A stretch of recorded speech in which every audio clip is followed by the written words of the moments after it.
I didn't think. I didn't think Grace would have any trouble finding a family flat when she came to our university. We are proud of our record of accommodating students with disabilities, said the housing officer. I didn't think, when Grace arrived from Zimbabwe with her husband and daughter, that they would put her in a single room. Although she had asked for a family flat 5 months earlier, they somehow lost that part of her application. You never told us you were bringing your family, they said. I didn't think that they would separate Grace from her family and put them in a carer's flat with a door too narrow for Grace's wheelchair, and for an extra charge. The rooms were damp, the carpet stained, cobwebs everywhere. This is England in 2011. It's worse than home, said Grace. I have to call my husband on the phone to use the bathroom at night, or to take a spider out of my bed.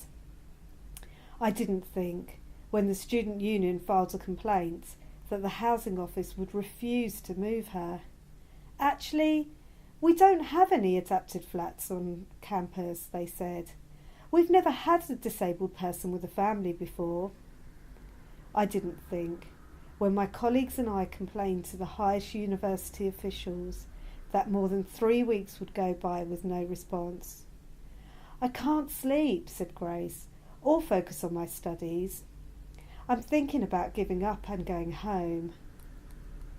When they finally agreed to renovate and repair and look for a flat off campus, I didn't think these promises would not be kept. But one day we decided enough was enough. Grace got a lawyer, and we gently informed the powers that be that they might want to prepare for a legal claim. I didn't think that within 24 hours they would find an adapted family flat on the private market for Grace and her family and agree to pay the difference. Grace changed her mind about going home.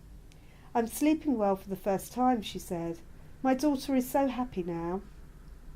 I didn't think that my colleague and I would be accused of violating our contracts for nearly bringing the university into disrepute, for what we did to invoke the law and the media. And I certainly didn't think that the housing office would act so quickly to renovate Grace's old flat as soon as she moved out, and to convert yet another flat to make it accessible for future disabled students with families. We are proud of our record of accommodating students with disabilities, they said.